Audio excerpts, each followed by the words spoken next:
It seemed as if she had been transported back to the 70s by the dress, an ageless time capsule. A smile spread across her face as she looped her hand around her date's elbow. It wasn't until halfway through the song that something prickled her thigh. It was a stray pin she thought she had to fix later, so she ignored it the first time. However, it happened again, wrenching a scream from her. A few moments later, she excused herself and ran to the bathroom. Despite her best efforts, she unknowingly exposed a 50-year-old lie. But before we start our story, smash the like button. Make sure to subscribe and hit the notifications bell so you won't miss any new stories. This dress wasn't supposed to be worn by Lisa in the first place. While she had other plans for the evening, now all she could do was hope for a successful one. It was her sweet grandma's only desire to help Lisa, and she is more than grateful for her assistance. Suddenly she was trembling with what she had discovered stitched within the dress. Their lives would never be the same again. There was nothing Lisa Miller had looked forward to more than her prom night. Her last chance to experience high school fully was looming, as it was for many Buffalo High School seniors. In her mind, she had made all the necessary arrangements for a good night. However, things started to fall apart one by one, culminating in a grand finale that would separate the family. It had always been a simple life for Lisa. With 2 younger siblings and a cat as her house pet, she lived with her mom. Her grandparents, Magnolia and Eric, lived nearly 2 states away, and she rarely visited them, so although she loved them, she wasn't very close to them. In her mind, her grandma was a woman whose secrets she kept to herself. Her grandma proved to her that she was all of these things and more through this incident. As Lisa's high school career drew to an end, prom night was supposed to be her highlight. In order to maintain good grades and a good relationship with the faculty and students, she worked hard. This was supposed to be her reward for hard work and good behavior. In her opinion, the school itself is the only thing that can ruin it. There was no way she could have known the problem would arise from the stitching of her dress. She began planning for prom months in advance, like many other teenagers. As a member of the organizing committee, she knew exactly what kind of dress would be appropriate. While exploring dress shops and boutiques in town, she and her friends looked for fairy tale-themed gowns. They wanted prom to be an unforgettable night. In a way, it would be, but for a very different reason. A small corner shop just outside town sold the most beautiful dresses they had ever seen, and they soon found what they were looking for. They barely fit through the door as they ran in. A wide smile spread across their faces as they quickly selected their favorites. Then, as soon as one of them saw the gown's price tag, she stopped. She and her friends found all types of gowns in the shop, including evening gowns, cocktail, and party dresses. Nevertheless, they were captivated by the ones themed around fairies. In addition to being lavish and made from quality materials, each of them was based on an existing Disney princess. They were at home. The prices, however, changed their minds. In fact, the cheapest dress barely met what they could afford. Their disappointment was evident as they left the store, knowing they could have had the most beautiful dresses. Even other stores were off limits to them now, knowing their tastes were ruined. Lisa, however, had already been planning how to make sure she would go home with the dress of her choice, unbeknownst to her friends. A classy chiffon and a balloon skirt made up the dress in question, which was sleeveless and sleek. There was a tag beneath it that read, Cinderella. For Lisa, it was love at first sight when she saw the gown. She imagined herself wearing the dress to prom, the spotlight shining on her, everyone gawking. There was no way she could let it go. She took it off the stand, running her fingers against the smooth fabric. She couldn't help but grin, happiness flowing through her. But then her friend Sandy exclaimed about the prices, prompting Lisa and the rest of the group to check the tags. One by one, they each returned the gowns where they'd found them. But this was far from over. As they journeyed home, Lisa thought of ways she could acquire the dress. She knew her mom wouldn't buy it for her. It would be a selfish request on her part, given that they didn't come from money. Her mom was already working 2 shifts just to take care of her and her siblings. She couldn't be this inconsiderate with her. But what could she do? Lisa thought about checking her piggy bank. She'd been throwing quarters in there for years and knew she had saved up a bit.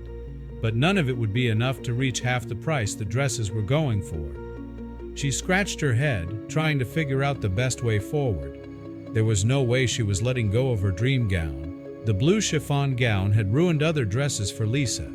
She spent the week daydreaming about it, wishing it was in her closet, waiting for the big night. She'd pass by the shop every evening after school, staring at it through the window like a secret admirer.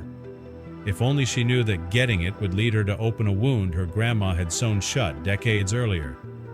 Lisa talked to her mom about her dress, asking for advice. Her mom worked as a nurse in the local hospital. She was sleep-deprived and could barely give coherent answers as Lisa shared her problem. Luckily, she showed up a few hours later with ideas on how Lisa could get the dress. Even though she led a busy life, she'd never been too busy for her kids. Lisa's mom offered to pay half the amount of the dress, but on one condition. Lisa was to get a job and cover the remaining amount. She already knew about the cash in Lisa's piggy bank and told her she could add that to the amount. She had a friend in town who ran a bakery and was looking for someone to run the counter. Was Lisa interested in the position? Yes, Lisa exclaimed. She loved the bakery and had accompanied her mom there on numerous occasions. She'd also worked as a cashier before and knew the ins and outs of the position. She and her mom made the phone call without wasting time and secured the job. Now all she had to do was work for a few months, save the cash, and buy the dress of her dreams. Lisa's plan worked, and for the first 3 months, she'd rush to the bakery after school and run the counter until late evening. Her mom would pick her up on her way home before returning to her second shift at the hospital. Everything was perfect, and Lisa's savings were slowly growing. It would only be a matter of time until she had the dress in her hands. By the end of the 5th month, Lisa had enough to cover half of the dress. She broke the news to her mom, and they drove straight to the shop the next day to buy the dress. Even her mom agreed that Lisa had made the right choice. She smiled proudly as her daughter tried on the gown, glad it had been a reward for a lesson well learned. Neither of them knew disaster was about to strike. It happened a few days after the two ladies had bought the dress. Lisa's mom was off to work, and Lisa and her siblings were cleaning the house. As part of the cleaning process, Lisa was also meant to do the laundry. She put on her favorite playlist and got to work. Since she'd only had the dress for a few days, she decided it wouldn't harm anyone if she washed it. She'd live to regret this decision. After clearing the week's load, she stuffed the gown into the washer and hurried to take care of the other chores waiting for her in the house. She returned minutes later and took it out, hoping to stuff it into the dryer. But one look at it and her heart broke. What had she done?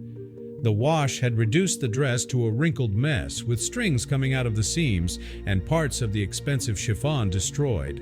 Lisa hurriedly checked the tag on the dress, slumping down when she discovered the gown was hand wash only. Her lungs surged, her eyes pooling with tears. There was no way she could come back from this. One of Lisa's siblings called her mom, who rushed home immediately. They found Lisa curled on the floor, still in shock from what she'd done. Her heart thrummed in her ears, her fingers trembling where she lay with the destroyed dress in her grasp. "Let's have a look," her mom said soothingly while taking the dress, but even she gasped at the horror that stared back at her. She asked what had happened, and Lisa burst into fresh tears. Prom was only a week away, and she'd destroyed the dream dress she'd worked so hard to get. Lisa's mom ate back a curse. She knew the shop would charge them a fortune to fix the dress, money she didn't have. But as luck would have it, there was one person she knew that could help fix their problem. Lisa's grandma had been a seamstress back in the day. Lisa's mom called her, hoping to get some insight on how to fix the dress. They hoped on a video call, with a teary Lisa holding the dress up for her grandma to see. She expected the woman to offer a few tricks to fix the dress, but she got something even better. She went off camera for a few minutes, returning with a sealed package covered in cobwebs and dust. "You won't believe what I have here," she said, unwrapping the package. She pulled a similar dress from it, smiling with glossy eyes as she did. Lisa's lips parted. The dress was identical to hers, if not better. Had her grandma just saved the day? "I wore this in 1973 on my prom night," she said, nostalgia caked into her voice. "I never thought I'd take it out of its packaging again." Despite living 2 states away, she took the first flight out the next day, bringing the dress to her granddaughter. But unknown to her, it carried a secret she'd long forgotten. Lisa's mom took the next day off, and she, Lisa's grandma, and Lisa spent the day preparing the dress for prom. It looked even better in Lisa's arms, with its material more exotic than her original dress. 2 days later, she walked down the school hall with her date by her side. The hall was alight with blue and pink lights, leading her to the dance. Tonight would be one for the ages. Lisa hurried into the dance, and just as she'd daydreamed months ago, all the eyes were on her. Her boyfriend led her to the floor, and they started slow dancing. But something pricked her thigh. The first time was just a mere scratch, but the second sent a sharp pain through her leg. She excused herself, limping to the bathroom. Lisa stepped on the sink, bunching up the dress's fluffy skirt, her eyes furrowed as she saw it. Someone had affixed a piece of paper to the seam. Painstakingly, Lisa took it out, surprised to find it heavy. "An old envelope," she whispered, shaking it around. Something jingled inside. She tore it open, and a ring rolled into the sink. She picked it up, her eyes switching back to the envelope. Someone had scribbled words inside. "Magnolia Miller," the letter began. "Will you marry me? Henry Pritchett." Lisa gasped. Her grandpa's name wasn't Henry Pritchett.